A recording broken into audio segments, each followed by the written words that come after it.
toutes et à tous et bienvenue pour ce live Bachelor IFD. Donc merci pour votre présence. On va attendre quelques instants d'avoir assez de personnes connectées pour commencer ce live. Donc, durant ce live, vous n'hésiterez pas à interagir, à poser vos différentes questions, notamment en utilisant le chat. Et puis, on y répondra. Alors, soit au fur et à mesure, si les thématiques se prêtent à ce qu'on dit, soit en faisant une synthèse à la fin. On a eu le feu vert, donc on va commencer le live. Et puis, écoute Thomas, je pense que tu peux commencer par peut-être faire un tour de table. On va commencer effectivement par une petite introduction et se présenter. Bonjour à tous. Moi, je suis Thomas Boisson, je suis le directeur de l'IPI à Lyon. Et j'ai le plaisir d'avoir à mes côtés, dans mon équipe, Jérôme. Bonjour, donc Jérôme Lugo, donc responsable développement et communication. Et il y a Charlotte Hugonneau également qui travaille sur ce live et qui est plus, on va dire en quelque sorte, sur le bac. Donc merci à elle. Et puis merci aussi donc à Kevin qui est ici, si tu veux te présenter. Bonjour à tous. Moi, je m'appelle Kevin et je suis étudiant à l'IPI depuis 3 ans maintenant. Donc, je suis la filière Bac+3 développement full stack à l'IPI informatique. Merci en tout cas d'être là pour témoigner tout à l'heure. Ça marche. Alors, pour commencer effectivement à introduire l'IPI, donc c'est l'école informatique du groupe IGS. Donc là, on va vraiment se centrer aujourd'hui sur la formation full stack. Ce que je vous propose, on va voir si le front et le back sont raccords. C'est donc de commencer par visionner une petite vidéo du groupe. Et puis derrière, je viendrai vous présenter un peu plus en détail l'IPI avant qu'on rentre dans le programme plus en détail.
donc une petite vidéo pour vous présenter en quelques mots le groupe. Ce qu'il faut en retenir, c'est que le groupe IGS, c'est une grosse structure, c'est une grande famille, et à l'intérieur, c'est plein de petites familles assez expertes.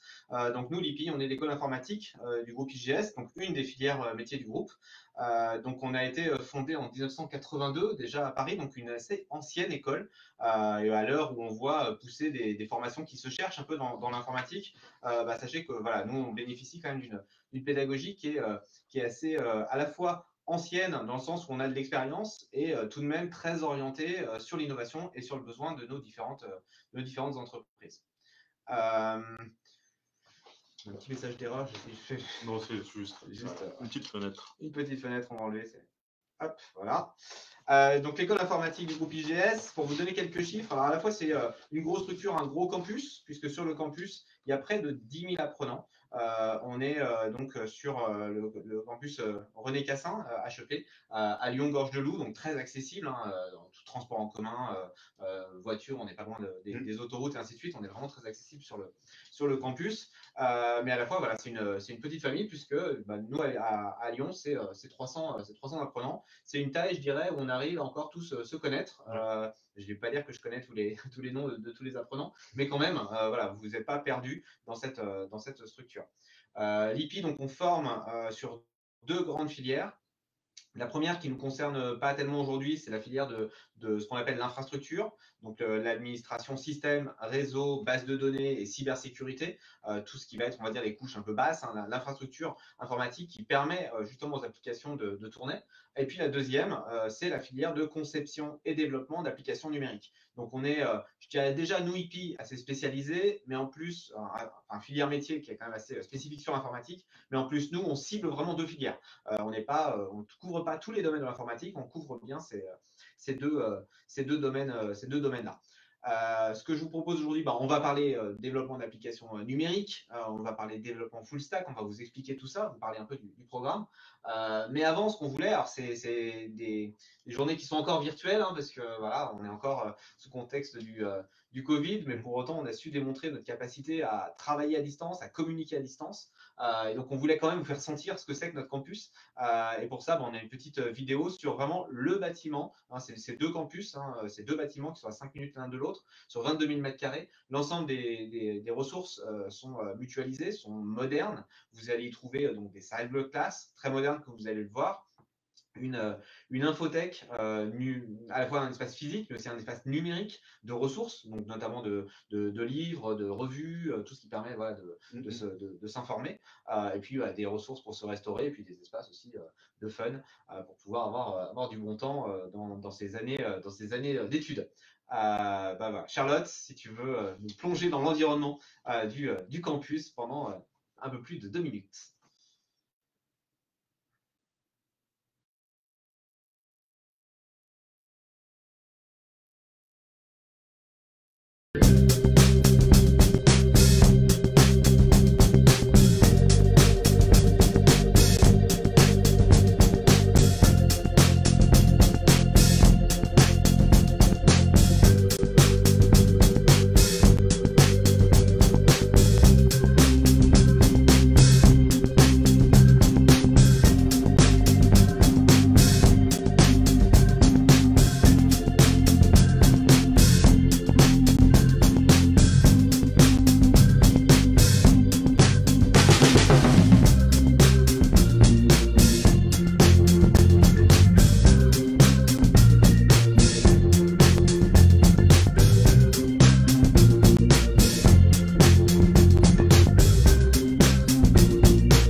Voilà, donc bienvenue sur le campus. Alors on va aller droit au but, on va parler de votre formation et donc on va parler du bachelor IFD. Alors IFD, je ne sais pas si vous qui êtes connectés avez une idée de ce qu'est derrière cet acronyme. Jérôme, IFD, ça veut dire International Full Stack Developer. Voilà, on va rentrer dans le détail de la formation. On a un petit support qu'on va partager pour pouvoir répondre, on va dire quelque part, à toutes les questions que vous devez vous poser sur ce bachelor IFD. Et pendant le live aussi, n'hésitez surtout pas à écrire sur le chat si vous avez des questions. On y répondra petit à petit avec grand plaisir. Donc c'est parti. Donc le bachelor IFD,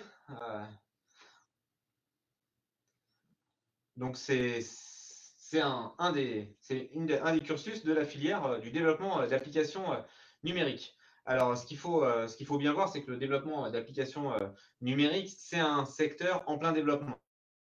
C'est un secteur qui a grosso modo entre 5 et 10% de croissance dans l'économie aujourd'hui. Et alors vous allez peut-être me dire, bah oui, mais via le Covid, c'est un peu freiné. Alors pour certains projets, un petit peu, mais honnêtement, nous, on n'a pas senti le coup de frein. On a autant de demandes, voire plus de demandes de nos entreprises que l'année dernière sur les demandes de stage, les filières en alternance. Et ça prouve que y a un vrai besoin. Il y a un vrai besoin. Pourquoi ? On parle beaucoup de transformation digitale. Ça veut dire quoi la transformation digitale ? C'est-à-dire que les entreprises, elles doivent tirer parti du numérique au sens large pour pouvoir créer de la valeur, vendre, communiquer, mieux travailler, mieux collaborer, mieux s'informer, mieux enseigner, par exemple, pour les universités. Tout ça, ça se fait pas sans application. Et souvent sur des applications complexes. Et il faut donc des bons développeurs, des développeurs qui sont capables de maîtriser les langages. Les langages, ils évoluent, donc de s'auto-former sur ces évolutions de langage et d'être capable de donc pouvoir suivre ces évolutions. L'objectif de ce bachelor IFD pour nous, donc il est effectivement, c'est un bachelor donc en formation initiale. Le monde se globalise. Une entreprise qui développe des applications informatiques, même une petite, elle va avoir besoin d'avoir une relation internationale. Alors pourquoi ? Parce que des développeurs, il y en a en France, c'est vrai, mais il n'y en a pas qu'en France. Il y a des très bons développeurs un peu partout dans le monde. Et fort à parier qu'à un moment donné, vous allez travailler avec un pays qui n'est pas francophone. Que ce Et soit donc, il va falloir faire exactement l'Inde, l'Angleterre, les États-Unis, beaucoup. Voilà. Les pays de type Roumanie aussi sont beaucoup développés sur la partie compétences numériques. Après, il faut suivre aussi les évolutions. Les langages, tous les ans, ils changent. Le bon développeur, il est capable de s'auto-former. Alors, Jérôme, toi, tu connais des langages qui ont été développés en France et qui sont uniquement francophones ? Non. Non, non. Que ce soit Java, que ce soit Microsoft, .NET, tous ces langages-là, ils sont développés aux États-Unis. Donc, il faut pouvoir être hyper à l'aise dans le fait de suivre des conférences YouTube, des webinars, parfois aller sur des meet-ups. Et être capable de capter des nouveaux outils, des nouvelles méthodos qu'on va pouvoir mettre dans son code. Donc l'objectif pour nous, c'est de former en 2 ans et demi, on va y revenir, des développeurs excellents. Excellents dans le sens où à la fois ils vont être vraiment 4x4 capables d'aller sur n'importe quel langage, du langage complexe, du langage plutôt sur la partie visible de l'application, du front, du langage back, du langage lié à la base de données, de la base de données qu'elle soit standard ou qu'elle soit dite big data. On veut aussi des gens qui soient capables d'aller sur des terminaux mobiles natifs, iOS, Android, qui soient capables d'aller sur n'importe quel type de projet et qui soient capables d'y aller à l'international. Et après, il y a la technique, mais il n'y a pas que la technique, il y a aussi le travail en équipe. Comment est-ce que je fais pour collaborer ? Comment est-ce que le besoin de quelqu'un qui ne parle pas d'informatique, je le comprends, je le traduis, je le valide avec lui, et après je le développe. Ça, c'est des méthodes qu'il faut aussi apprendre, et c'est une dimension qui, pour nous, est extrêmement importante. En tant que développeur, vous allez être confronté très souvent à des clients. Donc vraiment, le cliché du geek derrière son ordinateur qui ne voit personne, c'est très faux. Donc c'est quelque chose qu'on va vous apprendre dans cette formation aussi. À comment gérer une relation avec un client et comment se comporter face à un client. Ouais, c'est sûr qu'il y a pas mal de préjugés. C'est pareil, le fait de dire ça c'est un métier plutôt masculin, c'est pas accessible aux filles. C'est complètement faux. C'est des compétences d'échange, de dialogue avec les clients, en interne avec les équipes, après de rigueur dans la partie de développement du code, le soin du travail bien fait. Et voilà, on a pas mal de filles qui s'éclatent bien dans ces filières-là aussi, parce que voilà, c'est ce que disait Jérôme, le geek coincé derrière son écran et ses jeux vidéo, c'est plus vraiment ça. C'est plus vraiment le cas.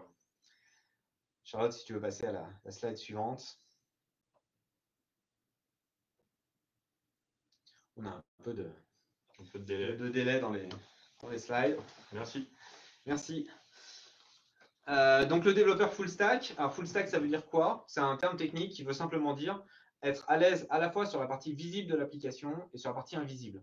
Souvent, je donne comme exemple l'application voyagesncf.com parce que vous avez sûrement réservé un train un jour avec votre téléphone portable. Vous vous rendez compte que plus vous renseignez des données, plus au fur et à mesure, les données, ça change votre écran. L'écran est dynamique. Ça, c'est des langages qui sont quand même puissants et qui permettent de faire des vraies applications finalement. Des fois, on consulte une page web et en fait, c'est une vraie appli qui est derrière, avec beaucoup d'interactions avec l'utilisateur. Donc ça, c'est des langages particuliers qu'il faut apprendre. Et après, en fait, il y a plein de petits bouts de code. Cette application, elle va aller consulter les horaires de train, elle va aller vous facturer, elle va peut-être avoir une interface avec le service client. Tous ces bouts de code-là, vous imaginez bien un SI énorme, c'est distribué dans plein de machines et ça interagit. Donc ces applications distribuées, ça c'est la partie back, comment ça discute entre bouts d'applications, comment ça discute avec les bases de données immenses, de plus en plus grosses. Voilà, c'est ça le développeur full stack. Donc il va avoir la technique de développement et il va avoir des méthodes. Aujourd'hui, on ne développe pas l'informatique en méthode classique de gestion de projet. On ne fait pas un grand planning avec des jalons en s'imaginant ce qu'on va faire dans 2 ans. Ça, c'est des méthodes de grands-parents. Ça ne marche plus en informatique. On utilise d'autres méthodes qui s'appellent les méthodes agiles, complètement différentes. Toutes les entreprises développent de cette manière-là. Ça, il faut les apprendre. Ce n'est pas tout à fait naturel, je dirais. Mais une fois qu'on les maîtrise bien, c'est extrêmement efficace. Donc, qu'est-ce que vous allez pouvoir faire comme métier derrière? En fait, c'est une porte d'entrée. Il faut vraiment voir que le développeur Bac+3, il a derrière lui un panel hyper large de métiers possibles. Il va pouvoir être expert technique si vraiment il adore l'expertise technique et se spécialiser dans un langage. Voilà. Il peut s'occuper d'applications, donc être à l'interface entre un métier et puis le code. On peut être plutôt expert d'un type d'information, par exemple les logiciels de gestion de clients, les logiciels métiers. Il peut être gestionnaire d'un portefeuille d'applications. Donc là, il va être un peu plus sur de la gestion de projet. Il peut être après chef d'équipe, donc encadrer des juniors. Et très rapidement, les gens qui vont à Bac+5, ils encadrent au moins des alternants, des stagiaires, et puis rapidement, 1 ou 2 ans après, ils encadrent des petites équipes. Et c'est pas rare d'avoir des managers à l'horizon de 3-5 ans en sortie d'école. Après, vous pouvez aussi aller sur des métiers qui vont plus être commerciaux, sur des technico-commerciaux pour la vente de logiciels. Voilà, c'est hyper large.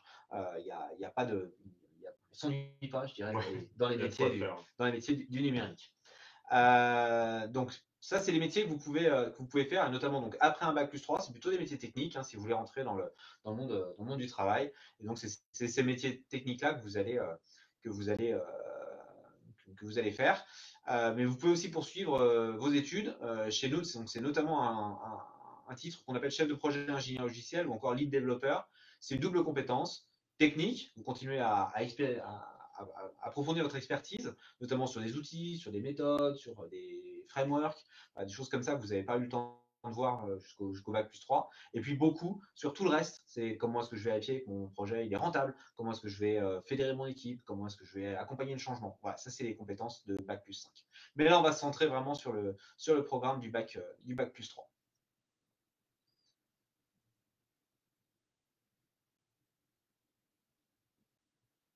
Un petit peu de délai lié aux outils. Je suis désolé sur les changements de slide. Alors, prérequis. Donc, chez nous, c'est une formation post-bac. Donc, il nous faut un bac ou un équivalent, un titre RNCP qui est équivalent, donc un titre de niveau 4. Ça marche aussi. Alors, quel type de bac? Je dirais aussi que c'est large. On n'a pas forcément besoin de compétences informatiques en entrée. On n'a pas besoin que vous maîtrisiez un code. Ça, on va vous l'apprendre. Par contre, c'est sûr qu'il faut quand même un peu de logique. Donc, c'est sûr que des options un peu type scientifique sont plutôt préconisées. Maintenant, nous, ce qui nous intéresse, c'est votre projet. Vous pouvez avoir fait des options plutôt littéraires, mais si vous êtes capable de nous prouver que voilà, vous êtes logique et derrière, c'est vraiment ça que vous voulez faire, ça, on va vous accompagner. Ce qui compte, c'est votre projet. Voilà, si jamais à côté de ça, vous êtes par exemple allé apprendre les bases du développement sur Open Classroom, vous ne vous formez par vous-même. Si on voit que vous avez vraiment un intérêt et que vous nous le prouvez, nous, ça nous convient également, quoi. Donc, vous partez sur 2 ans et demi de formation. Donc, on a vraiment souhaité faire une formation quand même raccourcie avec un bon rythme, mais avec quand même du contenu. Parce que quand on voyait des formations qui vous expliquent que vous allez être super expert en 9 mois, je vais vous le dire, c'est peut-être une mauvaise nouvelle pour vous, mais c'est pas possible en fait. On ne peut pas être expert du code en 9 mois, ça marche pas. Donc voilà, vous avez un programme de 2 ans et demi qui représente quand même quasiment 1500 heures de formation, c'est quand même assez costaud, sur des formations qu'on a voulu vraiment assez atypiques dans son format. Votre semaine type, déjà le lundi, il est libre. Il est complètement libre pour que vous puissiez aussi faire autre chose, pouvoir travailler aussi le travail personnel que vous allez avoir, que vous puissiez avoir un job d'été. On verra, on discutera à la fin de financement de la formation. Alors job tout court d'ailleurs, pas forcément job d'été, mais voilà, avoir une activité professionnelle, on va dire, qui vous permet de financer votre formation, où vous puissiez vous auto-former sur un certain nombre de langages, ou faire un peu ce que vous voulez. Le mardi, vous allez vraiment travailler sur du projet. Vous avez un projet personnel à réaliser. Il y a beaucoup d'heures de projet. On est une entité de professionnalisation. Ce qui nous intéresse, c'est vos compétences professionnelles. Comment est-ce que vous allez rentrer sur le marché du travail. Et donc, le mardi, vous allez avoir du temps pour ça. Une fois par mois, votre mardi est complètement libre. Et les cours sont décalés au samedi matin. Là aussi, c'est pour pouvoir vous donner un maximum de possibilités pour faire autre chose et notamment avoir des activités professionnelles à côté ou des activités sportives ou ce qui peut vous passionner. La première année, donc une année de formation, on démarre en octobre, on finit fin avril, et on va faire de tout, mais beaucoup de front. Alors de l'informatique, on va voir le programme après, mais vous allez faire beaucoup de front. L'idée, c'est que vous puissiez faire un stage en ayant déjà les compétences au bout d'un an pour pouvoir travailler en entreprise. Donc on est vraiment ciblé sur les compétences opérationnelles. Au bout d'un an, vous pouvez rentrer en entreprise et faire un stage. On le veut international, vous l'avez compris. Il y a des cours qui seront en anglais, donc c'est aussi pour ça que dans les prérequis, j'en ai pas parlé tout à l'heure, mais il faut quand même un bon niveau d'anglais, équivalent B2. Alors, si vous n'êtes pas encore très bon, voilà. Si vous avez un plan d'action, voilà, vous allez devenir meilleur. C'est pas limitant chez nous, hein, vous ne faites pas passer un test de niveau, mais c'est pour vous. Il faut que rapidement vous ayez quand même un bon niveau parce que sinon vous allez avoir quelques difficultés à suivre. Donc stage international, notamment dans le contexte actuel. Alors, on verra ce que ce sera l'année prochaine, hein, mais ce qu'on se dit, c'est que vous avez 4 mois. Et en 4 mois, vous devez avoir fait un stage de 2 mois et avoir une expérience à l'international. Si vous faites un stage de 2 mois en Angleterre, c'est super, vous avez coché les 2 cases, vous avez fait un stage, vous êtes parti international. Si vous voulez faire un stage de 2 mois en France et trouver un job d'été dans un pays de préférence anglophone quand même, oui, voilà. Pas la Suisse ou la Belgique, quoi, parce que ça va pas forcément répondre aux besoins. Mais il n'y a pas que l'Angleterre et les États-Unis pour parler anglais. Les Pays-Bas et plein de pays, même dans des pays qui vont être hispanisants ou Allemagne ou autres, vous pouvez trouver des jobs où finalement c'est l'anglais que vous allez utiliser et c'est parfois plus facile à trouver et c'est tout aussi intéressant. Donc voilà, vous allez avoir ce temps-là de 4 mois. Vous revenez en septembre, une formation un petit peu plus longue qui va jusqu'à fin juin. Et après, vous enchaînez sur 6 à 8 mois de stage. Ces 6 à 8 mois de stage, là, ils vont vraiment être dépendants de votre projet. Vous pouvez les faire en France, vous pouvez les faire à l'international. L'intérêt de le faire en France, c'est que ça peut être un stage de pré-alternance. Parce qu'on va le voir, derrière, notre Bac plus 5, nous on le propose en alternance. On ne propose pas l'alternance sur cette filière-là post-bac parce que vous ne connaissez pas encore de langage, vous n'avez pas encore les codes de l'entreprise. Il faut vraiment ces années pour acquérir de la compétence avant de pouvoir travailler en entreprise. Mais nous, on est quand même une école très tournée sur l'alternance. Et donc, dès le Bac plus 4-5, on va vous proposer de continuer en alternance. Comme on a des rentrées de mars, voilà, vous faites vos 6 mois de stage et en mars, vous intégrez 2 ans de Bac plus 4-5 pour être Bac plus 5 lead développeur. Donc voilà sur le format de la formation. Si vous avez des questions, on y répondra avec plaisir. Je vais parler un peu maintenant du programme en synthèse. Vous allez voir, c'est du code. Donc, il faut aimer le code, hein, on va être clair. 5% sur la partie conception, modélisation, méthode. Alors en fait, c'est 5% de conception pure et de méthode pure. Pourquoi? Parce que vous avez beaucoup finalement de conception, d'algorithmes, ainsi de suite, qui vont être appliqués. Donc vous allez voir dans les langages. Dans les langages, donc 25% sur la partie back et base de données. Ce que je voudrais dire là-dessus en différenciant, c'est que en deuxième année, on va aller sur des compétences big data. Donc on va vraiment vous donner un bon niveau. On approfondit vraiment un certain nombre de choses. Vous allez, on a vocation à aller vraiment vous tirer vers le haut sur la fin. La partie front, elle représente un peu moins de 20%. Et on a choisi sur cette formation-là de vous donner aussi un peu plus de 15% de base de système. système, donc c'est toute la partie infrastructure. Pourquoi? Parce qu'à un moment donné, vous allez coder, ça ne va pas marcher, il y a des problèmes de performance par exemple. Ça vient de votre code, ça vient d'autres parties du code, ou ça vient partie du système, ou ça vient du réseau. Voilà, on veut vous donner cette compétence-là. Elle n'est pas obligatoire. Il y a des développeurs qui connaissent rien en système, mais nous on pense que c'est un plus et on veut vraiment former d'excellents développeurs. Donc c'est peut-être pas la partie qui va être la plus plaisante pour vous, c'est clair, parce qu'en général quand on est développeur, bon ouais, ok, le réseau, le système, c'est pas le truc qui fait le plus et qui met le plus de paillettes dans les yeux, mais c'est super intéressant, ça c'est vraiment notre vision professionnelle, que vous ayez cette double compétence-là. On permettra aussi à ceux qui, à ce moment-là, une super révélation de dire finalement le système j'adore, le réseau j'adore. On trouvera des passerelles pour pouvoir vous permettre de suivre et de continuer sur nos filières d'administration, système, réseau et base de données. Si vous hésitez entre les deux, voilà, ça peut être une bonne voie aussi de pouvoir venir découvrir les deux sur notre première année de bachelor. Et puis on trouvera une orientation pour la suite si besoin. Du projet personnel, 15%, c'est important. Ça veut dire que vous allez effectivement avoir un temps de mise en application. C'est-à-dire que ça a beau être une formation initiale, quand vous allez cumuler votre temps de projet, votre temps de stage, vous allez être avec un CV déjà hyper opérationnel pour rentrer sur le marché du travail. Et enfin, un peu plus de 20% de transverse, parce que c'est super important. Le bon technicien qui ne sait pas parler, qui ne sait pas communiquer, qui n'a pas de méthode, il ne va pas très loin. Et là-dessus, c'est déjà notre différenciant. Vous l'avez vu, hein, le groupe est très orienté sur la pédagogie de l'accompagnement. On va axer là-dessus. Il y a quelques écoles qui naissent ou qui on collabore d'ailleurs, qui sont sur une pédagogie de l'auto-apprentissage, qui vous ouvrent des MOOC, des SPOC, qui vous ouvrent des salles, qui vous mettent en réseau et disent bon, une fois que le code il fonctionne, on s'arrête. Nous, c'est pas ça la pédagogie. Pourquoi on a des formateurs? C'est parce qu'une fois que le code il s'arrête, c'est pas fini. Votre code, il est peut-être pas optimisé. C'est peut-être pas. Ok, ça tourne, mais c'est peut-être de la bidouille.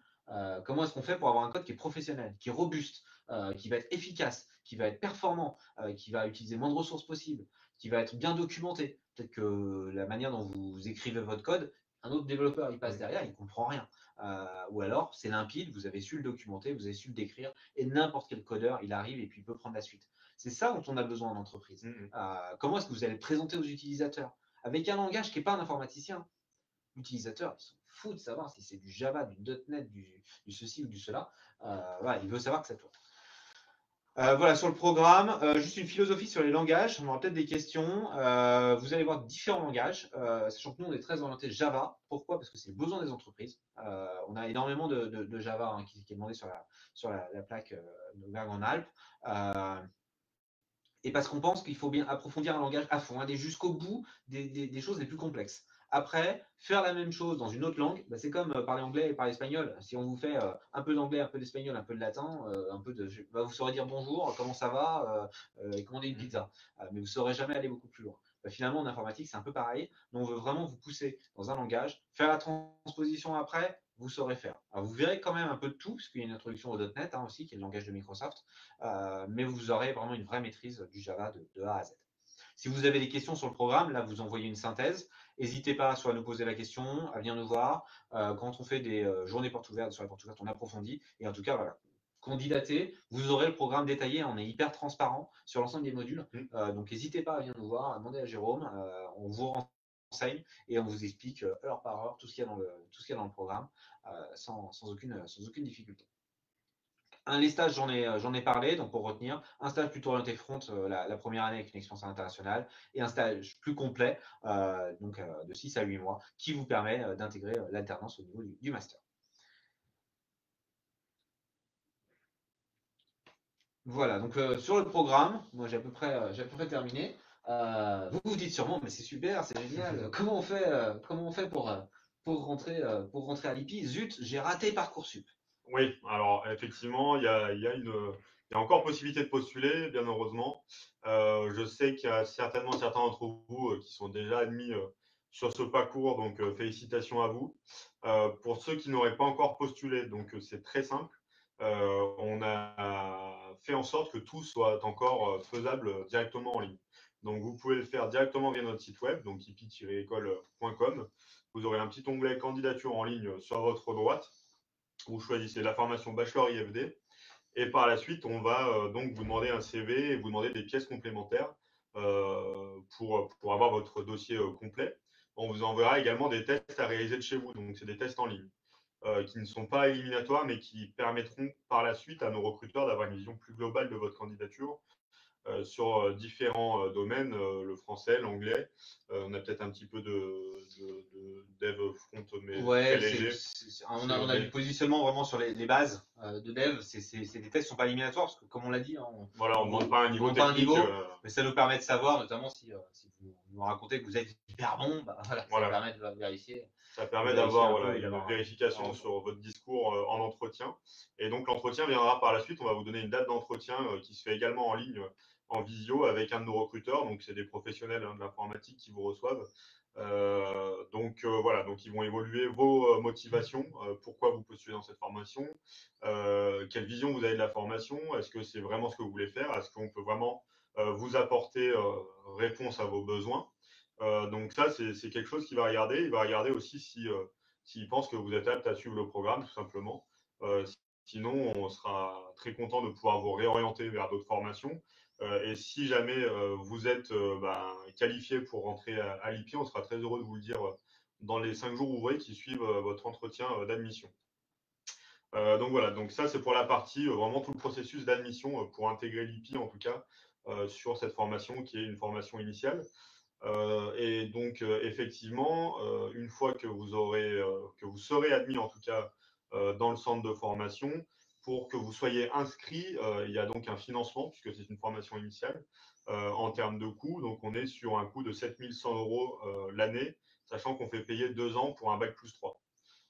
Donc, c'est 2 fois 7 100 euros. Pour être tout à fait transparent, c'est une somme qui est très raisonnable par rapport à beaucoup d'autres centres de formation.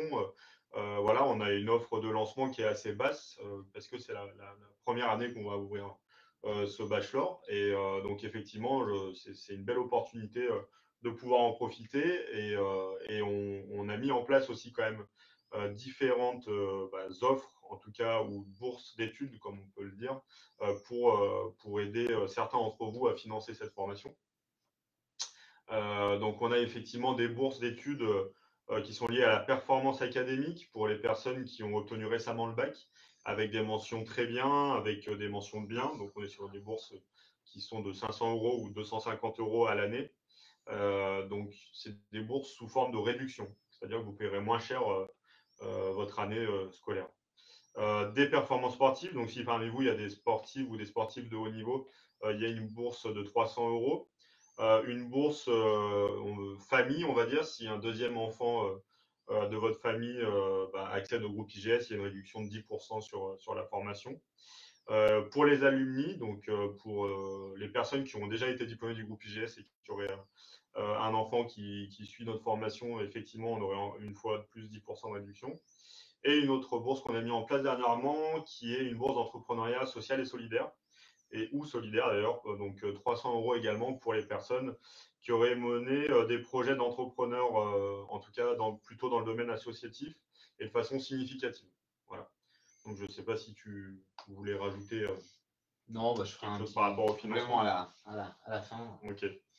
Et donc, en termes de financement, effectivement, on a mis en place quand même des possibilités de payer en plusieurs fois avec des échéances de 3 à 6 fois par an. Et si vous souhaitez régler de façon directe d'une seule fois, vous aurez 2% d'escompte sur la somme totale de la formation. Voilà, on a un partenariat également avec la caisse d'épargne pour avoir un prêt, pour avoir des prêts avec des taux avantageux et pouvoir rembourser seulement votre prêt à la fin de votre cursus, une fois que vous serez sur le marché du travail. Oui, sur ce financement, bien intégré que normalement un bachelor, il y a 3 ans à financer. Donc, nous, vous êtes sur quelque part 2 ans et demi, mais la dernière année, c'est du stage. Donc, pour un peu que vous ayez la possibilité d'avoir des stages qui sont rémunérés dès les 2 ans passés, vous allez commencer à inverser le système et finalement à gagner de l'argent. Dès que vous rentrez en alternance, les contrats d'alternance sont financés. Et puis, projetez-vous sur ce qu'est le salaire d'un développeur aujourd'hui salaires sont quand même assez intéressants. Et même dans la situation actuelle, on le voit, il n'y a pas vraiment de frein sur cette croissance. Donc, il faut vraiment le voir comme un investissement d'avenir. Donc, aller chercher de l'excellence pour être opérationnel tout de suite. Ce que veulent les entreprises, c'est clair, hein, c'est des gens qui maîtrisent les langages et qui sont opérationnels sur des délais courts, à Bac+3 ou à Bac+5.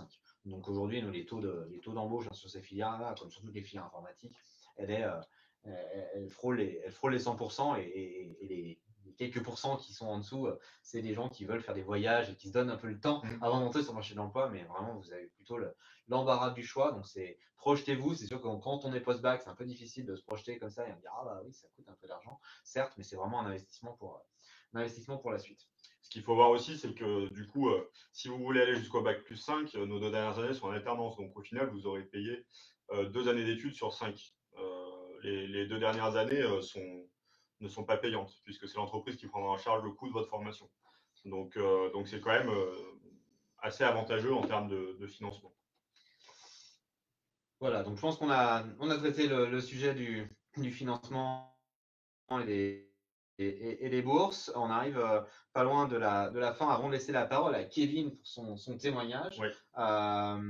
Moi, je voulais juste terminer sur finalement le différenciant et les valeurs. La professionnalisation et l'expertise, l'IPI est connu pour ça. C'est nos titres qu'on délivre. Hein. Beaucoup d'écoles donnent des titres à l'ANCP, d'autres écoles, mais on est suffisamment gros et suffisamment ancien sur le marché de l'informatique pour pouvoir avoir notre propre titre RNCP. Vous avez peut-être entendu parler de l'école 42, l'école de Xavier Niel. Sachez qu'à Lyon, c'est le titre de l'IPI qu'elle délivre quand il délivre des titres. Donc ça vous donne un peu une idée de la notoriété. Le groupe partage 3 valeurs: humanisme, entrepreneuriat et professionnalisme. Humanisme, c'est le fait qu'on a une pédagogie de l'accompagnement. C'est un accompagnement de votre projet. C'est pour ça que depuis le parcours d'admission, dont tu vas parler tout de suite, jusqu'à tout votre parcours de choix de stage, de suivi de vos modules, de validation, on va être à vos côtés pour pouvoir vous guider au mieux, vous aider au mieux, vous aider à vous organiser. Vous serez vraiment jamais tout seul. Là, on n'a pas le temps de vous présenter toute l'équipe, mais sachez que vous aurez des référents, vous saurez exactement à qui vous adresser et que vous serez accompagné. Accompagné par les formateurs aussi, qui sont là, comme je l'ai dit tout à l'heure, pour vous booster et faire que vous soyez encore meilleur, que vous donniez le meilleur de vous-même. Entrepreneuriat, vous pouvez avoir une filière où vous allez travailler en start-up, voire même développer votre propre start-up. Vous l'avez peut-être aperçu tout à l'heure sur le campus, mais on a un incubateur, un des plus gros incubateurs de la plaque lyonnaise, qui est notamment dans l'économie sociale et solidaire, en tout cas qui est renommé pour ça, mais qui accueille tout type de projet. Donc si vous avez une envie entrepreneuriale, aujourd'hui ou demain, parce que c'est ouvert aux apprenants, mais aussi aux anciens, aux alumni, vous pourrez être accompagné dans l'entrepreneuriat par les meilleures business schools qui font partie du groupe. Donc ça, c'est quand même aussi un bel avantage. Et en tout cas, nous, on considère déjà que vous êtes entrepreneur de votre propre vie, de votre propre carrière. Donc c'est aussi pour ça qu'on vous met à disposition un certain nombre de passerelles qui vont vous permettre à un moment donné de continuer vos études, de poursuivre, de revenir, de pouvoir co-construisons votre projet professionnel. Et enfin, le professionnalisme, c'est vraiment là-dessus qu'on est orienté. On est au contact d'entreprises tout le temps. On connaît les besoins des entreprises de manière très très fine, et du coup on adapte nos programmes, on adapte nos propositions de valeur pour ça. Et donc alors tu l'as dit, c'est un nouveau programme, alors pas si nouveau que ça, puisque ça fait déjà 3 ans qu'on déroule ce programme-là avec une entreprise sur un format un petit peu particulier, puisqu'on a une partie, on va dire, en alternance, et on fait ça avec une grosse entreprise du numérique depuis déjà 3 ans. Là, on l'a simplement transformé sur un format en initial pour répondre aux besoins de l'entreprise et pour coller à tous ces besoins de compétences que les entreprises n'ont pas. Voilà. Ce que je vous propose, c'est peut-être de terminer avec Kevin, puisque je pense que c'est intéressant de nous entendre nous, mais vous voulez voir aussi des gens qui sont dedans, qui sont à nos côtés. Et donc, Kevin suit la filière développement d'applications numériques. C'est ça. Moi, du coup, ça fait 3 ans que je suis à l'IPI. Donc, moi, je suis arrivé à l'IPI. J'ai fait un diplôme de niveau Bac+2, donc TSRS, technicien système réseau et sécurité. Donc, j'ai un parcours assez polyvalent, du coup, étant donné que fin d'année, fin de deuxième année, donc dès que j'ai eu mon diplôme, je me suis réorienté sur la partie développement, donc avec la filière CDEV, donc concepteur développeur full stack en alternance avec l'IPI.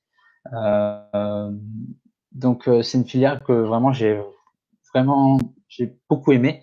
Comme, comme a dit Monsieur Buisson, les membres pédagogiques de l'IPI étaient nous entouraient quand même pas mal. On était vraiment accompagnés tout au long du cursus. Enfin, moi, je me suis vraiment senti accompagné tout au long de mon cursus d'alternant. Donc voilà, c'était vraiment intéressant la formation CDF. Donc on a fait quand même pas mal de Java dans la formation. Donc il y a eu beaucoup de développement Java. Après, on a vu aussi d'autres technologies comme du JavaScript avec aussi de l'intro Angular et une partie front, une partie aussi base de données avec SQL. Donc voilà, c'était vraiment intéressant. On a aussi eu plusieurs projets dans l'année, dont un projet de site web en équipe qu'on aura à rendre fin septembre. Et puis côté de mon entreprise, je suis sur un projet de digitalisation, donc un projet de création d'applications en équipe. Je voulais revenir aussi sur certains points qu'avaient évoqué Thomas Buisson et Jérôme Hugo, notamment sur le fait de savoir communiquer aux clients, car c'est exactement ce que je fais en fait en entreprise. Et l'IPI sur certains modules, ça m'a quand même pas mal aidé de savoir en fait expliquer de manière claire et concis à un client la fonctionnalité qu'on a développée ou l'application sur laquelle on est en train de développer quoi. Donc voilà, le travail en équipe et puis aussi la partie humanisme. C'est vrai que l'équipe pédagogique est assez présente pour ses apprenants et très content de l'IPI. Euh, donc voilà, dans l'ensemble, voilà, je pense avoir dit ce que j'avais à dire. Voilà, Merci, Merci. Kevin pour ce témoignage. Donc, pour que ce soit bien clair pas de souci. pour tout le monde, ce titre de concepteur développeur d'applications numériques, chez nous, il est accessible par deux voies.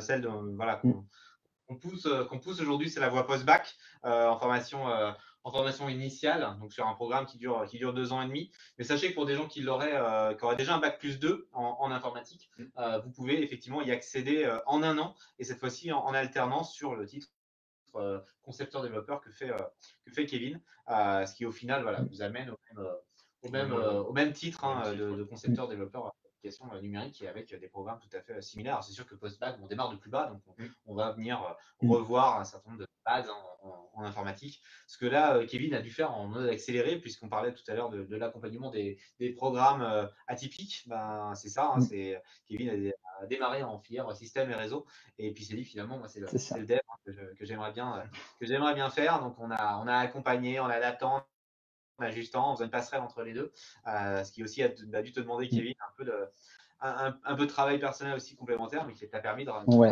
oui, c'est sûr. la filière. Voilà. Je posais une question, Kevin, si tu étais post-bac aujourd'hui. Alors à l'époque, le bachelor IFD n'existait pas. 2 ans et demi d'une formation initiale telle qu'on le prévoit. Est-ce que c'est un choix que tu aurais fait? Ça aurait été un choix que j'aurais fait, étant donné que c'est en 2 ans et demi et c'est vrai que tout le déroulé de la formation que vous avez expliqué est vraiment intéressant. Puis vu que j'ai maintenant un recul entreprise, c'est vrai que là vous êtes vraiment au niveau des attentes. Vous êtes vraiment centré sur les attentes des entreprises et plus je parle de technologie, par exemple avec des collègues de travail, plus j'entends parler de Java et d'autres compétences que vous proposez en fait dans la formation de l'IPI. Donc c'est vrai que oui, je pense que j'aurais accepté ou j'aurais sauté sur l'occasion. On va dire ça comme ça. Super, merci. Si vous avez des questions, voilà, il nous reste encore un petit peu de temps. C'est avec grand plaisir qu'on peut y répondre. Je suis en train de regarder dans le chat. Il n'y a pas de questions pour J'ai l'instant. pas vu de questions pour l'instant. Donc n'hésitez pas à interagir dans le chat s'il y a des questions. Okay. Sachez que de toute manière, voilà, n'hésitez pas. Donc sur le site ipiecole.com, vous pouvez pas le louper pour candidater.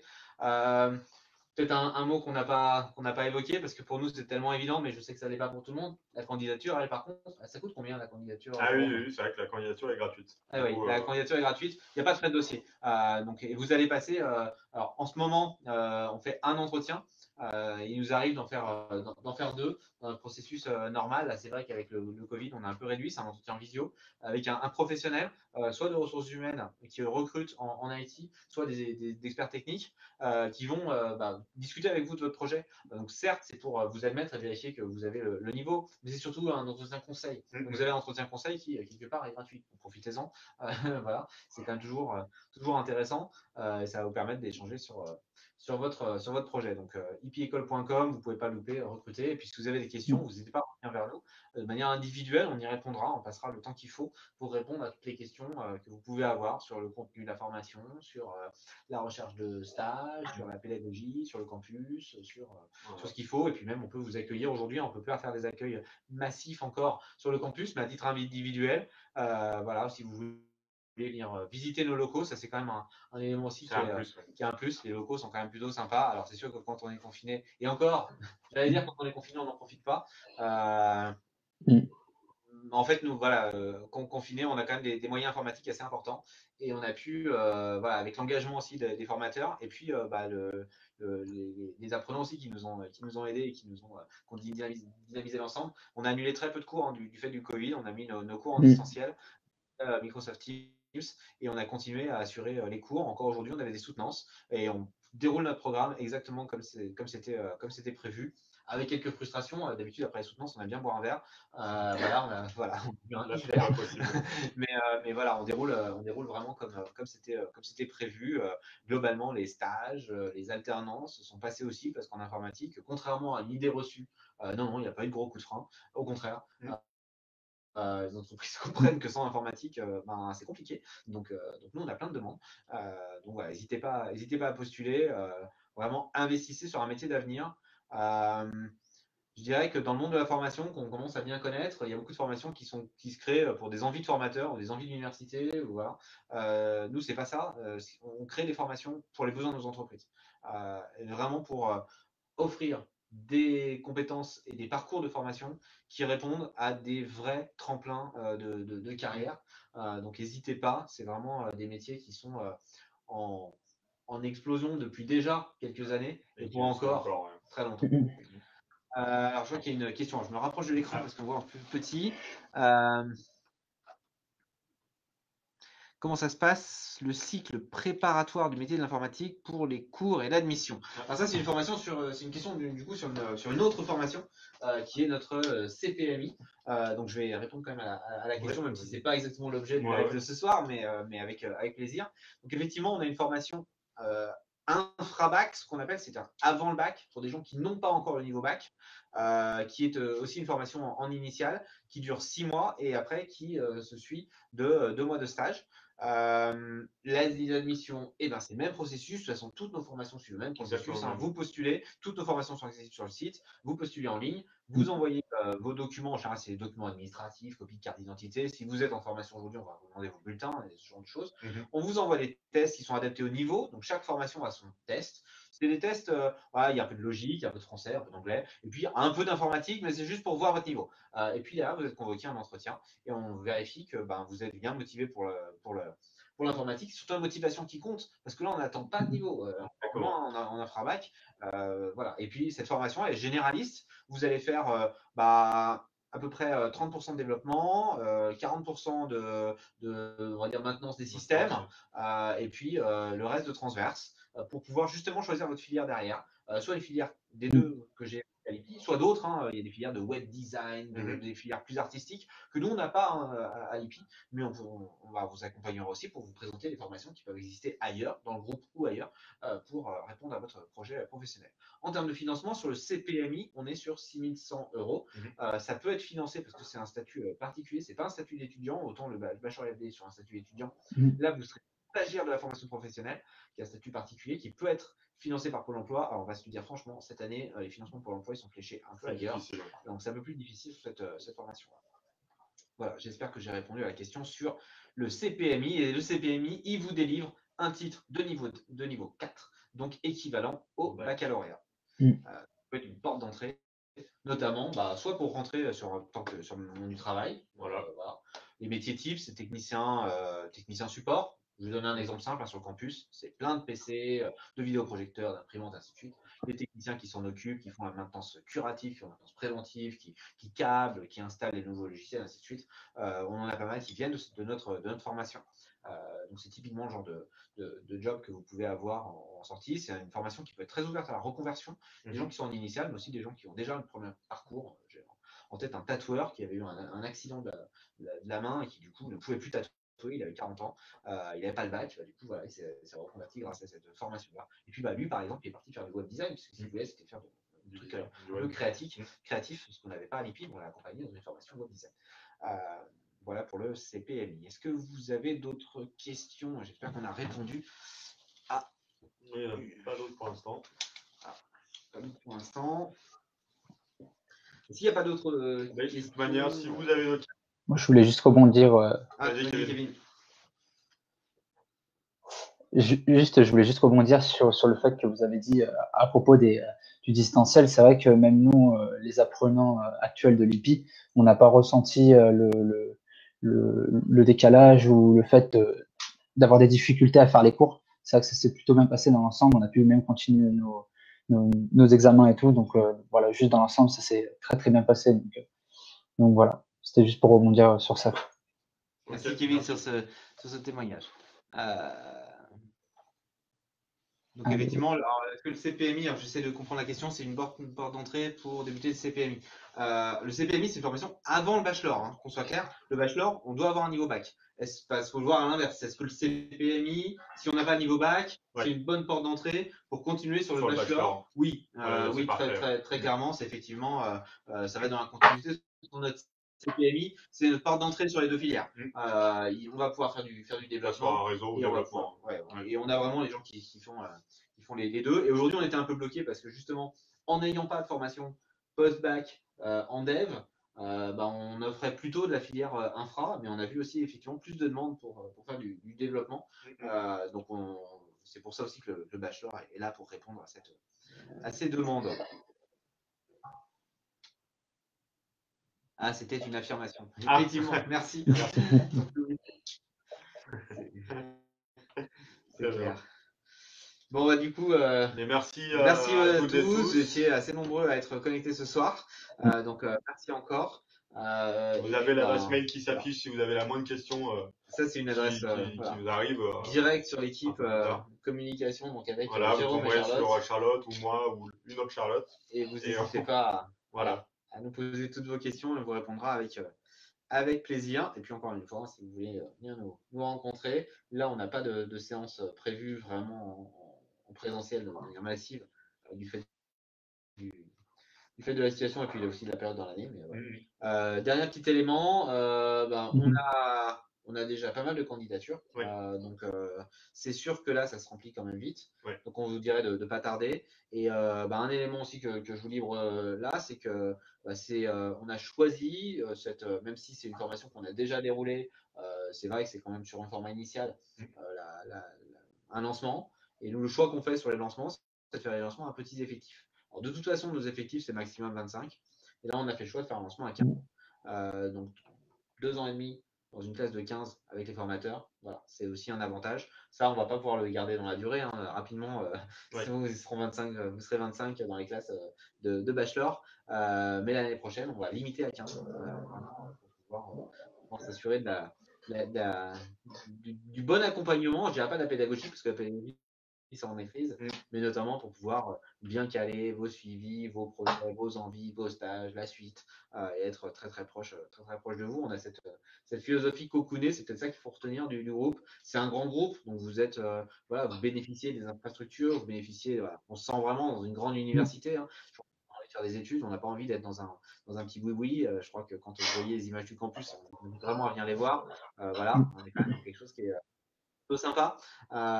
Mais en même temps, vous n'êtes pas perdu, c'est pas la fac. Voilà, l'équipe est petite, vous avez un référent pédagogique, vous savez qui c'est. Vous avez une assistante pédagogique pour gérer le quotidien, toutes les petites Vous radicales, pouvez vous savez venir ce nous que voir c'est. au moindre Et puis projet. voilà, même nous, et moi je connais quand même pas mal d'apprenants. On s'est vu déjà avec Kevin par exemple, on a pas mal discuté Oui. sur le transfert et ainsi de suite. Voilà, donc c'est des choses qu'on peut faire. Et plus vous avez des besoins, je dirais, un peu atypiques, plus vous serez amené à pouvoir nous rencontrer, est-ce qu'on vous accompagne et on connaît bien le marché des entreprises. On n'a pas parlé là, mais on a des gens qui sont dédiés, qui sont tous les jours au contact des entreprises. Donc après, je dirais pour trouver un job, pour trouver une alternance, pour trouver un job derrière, c'est quand même facile. Je vous remercie tous. Merci beaucoup. Merci pour votre présence. Et puis merci Kevin Merci pour Kevin encore. ce Merci. c'est toujours intéressant parce qu'on est convaincus, mais c'est intéressant quand même d'avoir des apprenants à nos côtés. N'hésitez pas si vous avez la moindre question. Et puis pour postuler, le site hippieecole.com. On vous donne rendez-vous et puis on espère pouvoir vous voir en admission très bientôt. Et puis je l'espère aussi, parmi nous sur la rentrée qui aura lieu. Alors j'ai plus la date exactement en tête, mais je crois que c'est le 20 octobre 2020. 20 octobre 2020 pour la rentrée du bachelor IFT. Je vous souhaite une bonne soirée et puis à bientôt. Merci à vous, bonne soirée.